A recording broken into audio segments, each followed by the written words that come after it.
Hello students, আশা করি তোমরা সবাই খুব ভালো আছো। আজকের ক্লাসে আমরা ম্যাথমেটিক্সের কমপ্লিটলি নতুন একটা চ্যাপ্টার নিয়ে ডিসকাশন শুরু করব, যার নাম সময়, গতিবেগ এবং দূরত্ব অথবা time, speed and distance. Central government বলো বা স্টেট গভর্নমেন্ট বলো, এসএসসি বলো বা পিএসসি বলো বা আদার্স যে সমস্ত রিক্রুটিং এজেন্সিগুলো রয়েছে, তাদের সবার পরীক্ষাতেই কম বেশি এই চ্যাপ্টার থেকে দুটো তিনটে করে প্রশ্ন দেয়। কিন্তু এই চ্যাপ্টারে যে প্রশ্নগুলো আসে পরীক্ষায়, সেই প্রশ্নগুলো হচ্ছে বেশিরভাগই কনসেপচুয়াল। কিন্তু তুমি যদি দেখো এই গোটা চ্যাপ্টারে সূত্র বলতে শুধুমাত্র একটাই থাকে, সেটা হলো speed equal to distance divided by time. এদের তিনজনের মধ্যে যে সম্পর্ক সেটা হলো গতিবেগ সমান সমান অতিক্রান্ত দূরত্ব বাই সময়।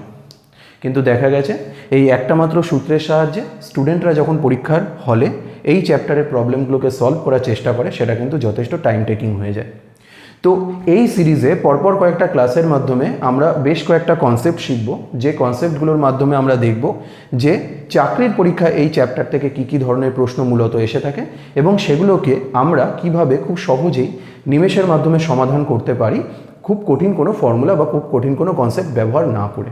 ঠিক আছে, তো আমরা একটা একটা করে কনসেপ্টগুলো পড়ব, যেই কনসেপ্টের প্রশ্নগুলো বিগত পরীক্ষাগুলোতে এসেছে বা তোমাদের আপকামিং এক্সামগুলোতে আসতে পারে। তোমরা সাথে থাকো এবং পরপর ক্লাসটাকে পুরোটা দেখতে থাকো। আশা করি এই কনসেপ্টগুলো তোমাদের কাছে খুব ইজি হয়ে যাবে এবং এই চ্যাপ্টারের প্রশ্নগুলো পরীক্ষায় দিলে তোমরা খুব অল্প সময়ের মধ্যে তোমরা সেগুলোকে সমাধান করে ফেলতে পারবে। দেখো, সবার প্রথমে আমরা যে কনসেপ্টটা ডিসকাস করবো, দ্যাট ইজ কনসেপ্ট 1, যে কোনো এক ব্যক্তিকে একটা নির্দিষ্ট দূরত্ব ডি অতিক্রম করতে হবে, এক পয়েন্ট থেকে আরেক পয়েন্টে যেতে হবে। এই দূরত্বটুকু তাকে অতিক্রম করতে হবে।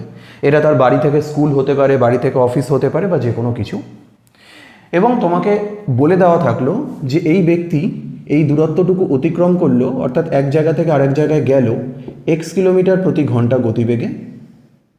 যেখানে গেলেন ওখান থেকে আবার প্রথমের জায়গায় ফিরে আসলেন ওয়াই কিলোমিটার প্রতি ঘন্টা গতিবেগে। অর্থাৎ যাতায়াতকালে তার যে দূরত্বটা যাওয়ার সময় উনি গেছেন, সেই সেম দূরত্বটাই উনি ফেরার সময় ফিরেছেন, কিন্তু যাওয়ার সময় যে গতিবেগ ছিল আর ফেরার সময় যে গতিবেগ ছিল দুটো সম্পূর্ণ আলাদা। এই ধরনের একটা কনসেপ্ট তোমাকে দিয়ে পরীক্ষায় প্রশ্ন করবে যে বলো তাহলে যাতায়াতে তার গড় গতিবেগ কত ছিল।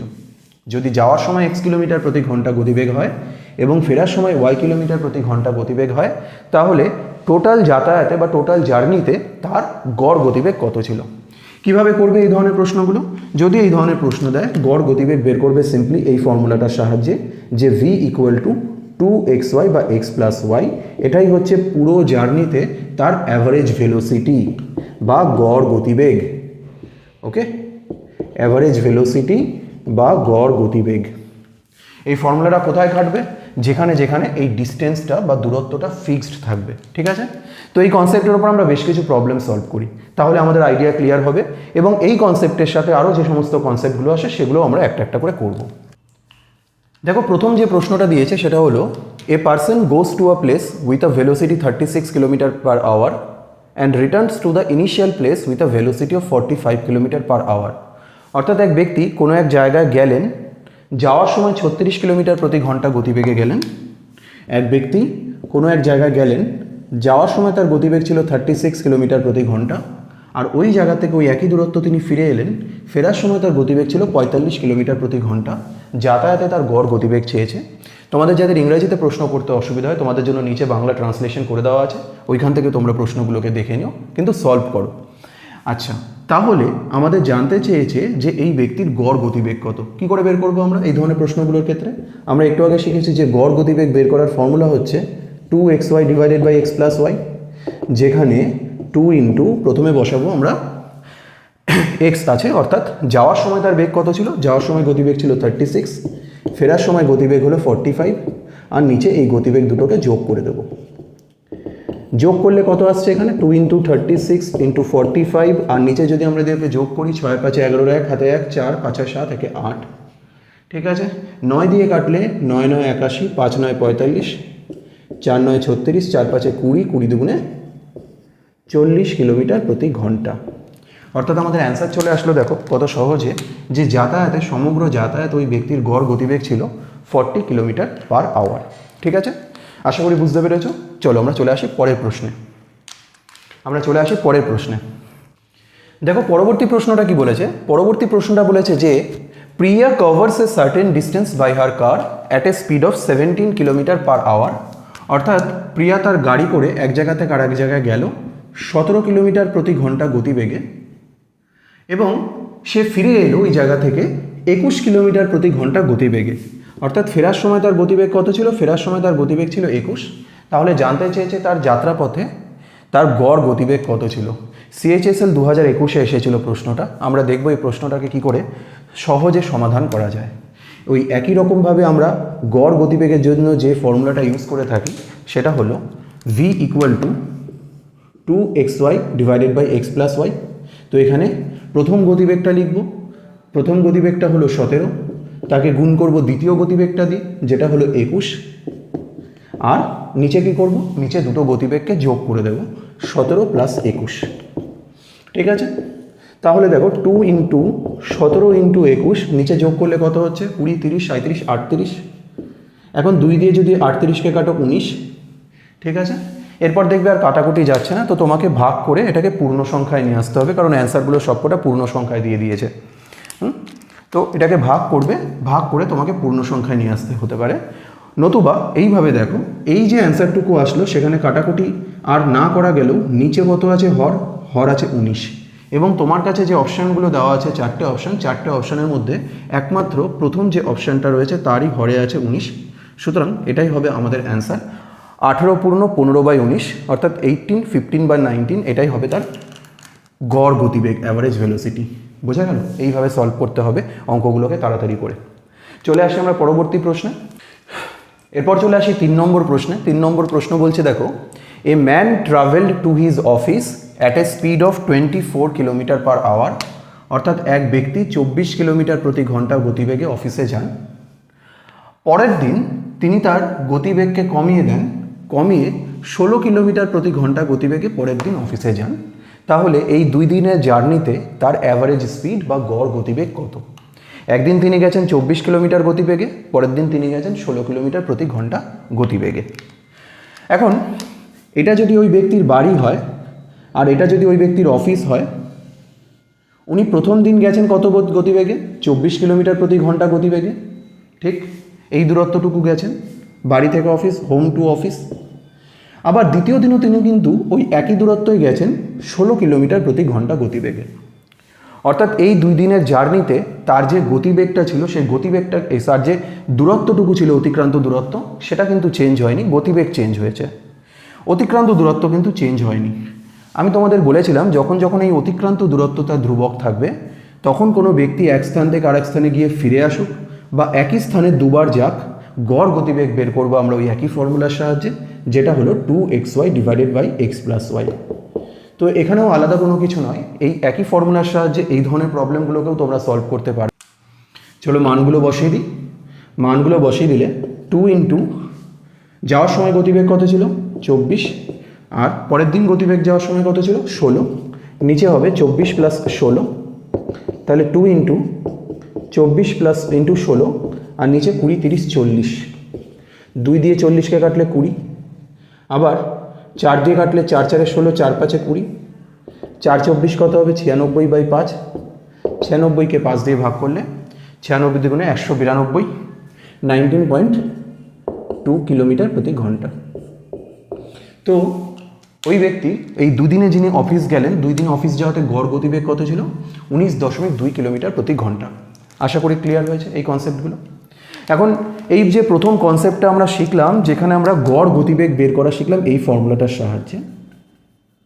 তো এই ফর্মুলার ব্যবহার কোথায় কোথায় করা যায় তোমরা আশা করি প্রত্যেকে ভালো করে বুঝতে পেরেছো। ঠিক আছে, এরপরেও যদি ডাউট থাকে তোমরা নিচে কমেন্ট বক্সে জানাও। এই কনসেপ্টের উপর ফার্দার আমি আরও কোশ্চেন তোমাদেরকে সলভ করিয়ে দেবো। এছাড়া আমাদের টেলিগ্রাম গ্রুপে তোমরা যুক্ত থাকতে পারো। টেলিগ্রাম গ্রুপে এই ধরনের বিভিন্ন প্রশ্ন বা বিভিন্ন ধরনের ডিসকাশন সেখানে আপলোড করা হয় টাইম টু টাইম, সেখান থেকেও তোমরা এই জিনিসগুলো সম্পর্কে আপডেটেড থাকতে পারো। আমি এখন এই কনসেপ্টের উপরে আরও একটা কনসেপ্ট তোমাদেরকে করাবো, এই ক্লাসের সেকেন্ড কনসেপ্ট। সেটা হচ্ছে যে ধরো এই ধরনের প্রশ্নগুলো যখন তোমাদেরকে দিল সলভ করতে, গড় গতিবেগ সবসময় নাও চাইতে পারে। অনেক সময় যাওয়ার সময়কার গতিবেগ এবং ফেরার সময়কার গতিবেগ যদি বলে দেয় এবং যদি জানতে চায় যে তাহলে বাড়ি থেকে অফিসের দূরত্বটা কতটা, অর্থাৎ এক্ষেত্রে যেমন গড় গতিবেগ জানতে চেয়েছে, ওই ক্ষেত্রে সেরকম এই দূরত্বটুকু জানতে চাইতে পারে। তো যখন দূরত্ব জানতে চাইবে তখন আমরা কীভাবে সলভ করব সেটা নিয়ে আমাদের সেকেন্ড কনসেপ্ট। ঠিক আছে, চলে আসি সেকেন্ড কনসেপ্টে। সেকেন্ড কনসেপ্ট কি বলছে দেখো, যে কোনো এক ব্যক্তি একটা নির্দিষ্ট দূরত্ব অতিক্রম করলো। আবারও বলে দিচ্ছি, দূরত্বটা যদি ফিক্সড থাকে এবং এই দূরত্বটা অতিক্রম করার সময় এক প্রান্ত থেকে অন্য প্রান্তে সেই ব্যক্তি x কিলোমিটার প্রতি ঘন্টা গতিবেগে গেল আর y কিলোমিটার প্রতি ঘন্টা গতিবেগে ওই স্থান থেকে পুনরায় প্রথমের স্থানে ফিরে এলো। অর্থাৎ যাওয়ার সময় তার গতিবেগ ছিল x কিলোমিটার প্রতি ঘন্টা, ফেরার সময় তার গতিবেগ ছিল y কিলোমিটার প্রতি ঘন্টা, এবং এই সমগ্র যাত্রাপথে তার সময় লাগলো t। কতটা সময় লাগলো? t। এবং তোমার কাছে জানতে চাইলো গড় গতিবেগ নয়, এক্ষেত্রে যদি তোমার কাছে জানতে চায় যে x কিলোমিটার প্রতি ঘন্টা গতিবেগে গেল, y কিলোমিটার প্রতি ঘন্টা গতিবেগে ফিরে এলো এবং যাত্রাপথে যদি t সময় লাগে, তাহলে এই যাত্রাপথের দূরত্ব অর্থাৎ d এর মান কত? ঠিক আছে, d এর মান কত? তো তখন আমরা d এর মান কিভাবে বের করব? তখন আমরা d এর মান বের করব এইভাবে যে d সমান সমান x ইন্টু y, অর্থাৎ যে দুটো গতিবেগ বলে দেবে তাদের গুণ করবে, নিচে গতিবেগগুলোকে যোগ করবে x প্লাস ওয়াই, এবং পুরোটাকে গুণ করবে যে যতটা সময় তার কমপ্লিট করতে লেগেছিল যাত্রাটাকে, সেই সময়টাকে দিয়ে গুণ করবে জার্নিটার টোটাল টাইম। অর্থাৎ d equal to first velocity into second velocity divided by first velocity plus second velocity into total time. দেখো আমরা কতগুলো অঙ্ক করি, তাহলে এই কনসেপ্টটাও তোমাদের কাছে ক্লিয়ার হয়ে যাবে। চলে আসি এই কনসেপ্টের পর প্রথম অঙ্কে। প্রথম প্রশ্ন যেটা, সেটা এসএসসি সিপিও 2019-এ আসা প্রশ্ন। প্রশ্নটা কি বলছে দেখো, এক ব্যক্তি এক স্টেশন এ থেকে আরেক স্টেশন বিতে গেল 40 কিলোমিটার পার আওয়ার গতিবেগে আর ফিরে এলো 30 কিলোমিটার পার আওয়ার গতিবেগে। ঠিক আছে, তো ধরে রাখো এটা হচ্ছে স্টেশন এ এবং এটা হচ্ছে স্টেশন বি।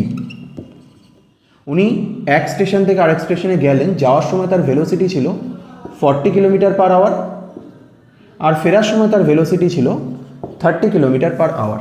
ওকে, আর এই কমপ্লিট করতে, এই জার্নিটা কমপ্লিট করতে তার টাইম লেগেছে 6.3 hours. Okay, the entire journey take 6.3 hours. জানতে চেয়েছে what is the distance between A and B. তাহলে এই স্টেশন আর এই স্টেশনের মধ্যে ডিস্টেন্স কতটা ছিল? কিভাবে করব আমরা সহজে? আমরা করব যে এই দুটো স্টেশনের মধ্যে ডিস্টেন্স যদি d হয়, তাহলে d equal to x into Y by x plus Y into T, যেখানে t হলো যতটা সময় আমাদের টোটাল জার্নিটাতে লেগেছিলো, তাই তো? চলো তাহলে ভ্যালুগুলো বসিয়ে দিই। ভ্যালুগুলো হচ্ছে 40 into 30 divided by 40 plus 30 into time কতটা লেগেছিলো বলো? টাইম লেগেছিলো 6.3 আওয়ার। তো 6.3 দিয়ে এখানে মাল্টিপ্লাই করে দাও। দেখো এখানে কত আসছে, 40 ইন্টু 30 রাখো, নিচে 70 ইন্টু 6.3, পয়েন্ট তুলে দিলে নিচে 10। ওকে, শূন্য শূন্য কাটলো, এই শূন্য কাটলো, 7 দিয়ে 63কে 9, তাহলে 3 4 12, 12 গুণ 9, 9 12 108, 108 কিলোমিটার হচ্ছে এ স্টেশন এবং বি স্টেশনের মধ্যেকার দূরত্ব। দেখো খুব অল্প সময়ের মধ্যে কিন্তু সমাধান হয়ে গেল, এবং পরীক্ষার হলেও তোমরা এইভাবে সমাধান যদি করো তোমাদের খুব বেশি টাইম লাগবে না এই ধরনের প্রবলেমগুলো সলভ করতে। ঠিক আছে, চলো এই কনসেপ্টের পর আরও একটা প্রশ্ন করি, তারপর আমরা আজকের ক্লাস শেষ করব। পরবর্তী ক্লাসে আমরা বাকি কনসেপ্টগুলো নিয়ে ডিসকাস করব। চলে আসি আজকের ক্লাসের শেষ প্রশ্ন নিয়ে। এসএসসি সিজিএল 2004-এ আসা একটা প্রশ্ন, যেখানে বলছে যে a student goes to his school at 3 kilometre per hour speed and return, সে ফিরে আসলো অ্যাট 2 কিলোমিটার পার আওয়ার স্পিডে, এবং এই স্কুলে যাওয়া আর স্কুল থেকে ফেরা এই পুরো জার্নিটাতে তার সময় লেগেছে 5 ঘন্টা। সে গেছে কত গতিবেগে? গেছে 3 কিলোমিটার প্রতি ঘন্টা গতিবেগে, এবং স্কুল থেকে ফিরে এসেছে 2 কিলোমিটার প্রতি ঘন্টা গতিবেগে। যাওয়ার আর ফেরার গতিবেগ বলে দিয়েছে। জানতে চেয়েছে তাহলে তার বাড়ি থেকে স্কুলের দূরত্ব d কত। হ্যাঁ, এই কনসেপ্টটাই একটু আগে আমরা শিখেছি। কি করে আমরা দূরত্ব বের করব? তাহলে ওই একই পদ্ধতিতে, যে ডিস্টেন্স d ইকুয়াল টু এই দুটো স্পিডকে গুণ করব 3 গুণ 2 ডিভাইডেড বাই এই দুটো স্পিডকে যোগ করব 3 যোগ 2, আর এই পাশে গুণ করব পুরো জার্নিটা কমপ্লিট করতে তার মোট যে সময়টা লেগেছে, দ্যাট ইজ 5 ঘন্টা। 5 দিয়ে গুণ করব, কত আসছে? তাহলে 3 গুণ 2 মানে 6, 3 আর 2 মানে 5, তাকে 5 দিয়ে গুণ করতে হবে, 5 5 কেটে গেল, 6 কিলোমিটার। দেখো 1 সেকেন্ডের মধ্যে উত্তর চলে আসলো, তাই না? অর্থাৎ তার বাড়ি থেকে স্কুলের দূরত্ব ছিল 6 কিলোমিটার। এটাই আমাদের অ্যান্সার। তো এই চ্যাপ্টারের এখনও অনেকগুলো কনসেপ্ট বাকি রয়ে গেল, যেগুলোকে আমরা ফার্দার এর পরের ক্লাসগুলোতে একটা একটা করে করব। সেখানে বোটের অঙ্ক আছে, সেখানে তোমার ট্রেনের অঙ্ক আছে, সবকটাকে আমরা কনসেপ্ট ওয়াইজ কীভাবে সহজে সমাধান করা যায় সেগুলো দেখব। এবং সেই সংক্রান্ত আপডেট পাওয়ার জন্য তোমরা চ্যানেলটাকে সাবস্ক্রাইব করে রাখো। আর আমাদের যে টেলিগ্রাম চ্যানেল রয়েছে সেই টেলিগ্রাম চ্যানেলেও তোমরা যুক্ত থেকো, তাহলে এই ক্লাসগুলোর PDF নোটসও তোমরা সেখানে পেয়ে যাবে। ঠিক আছে, তো আজকের ক্লাস এখানেই শেষ করছি। থ্যাংক ইউ সবাইকে।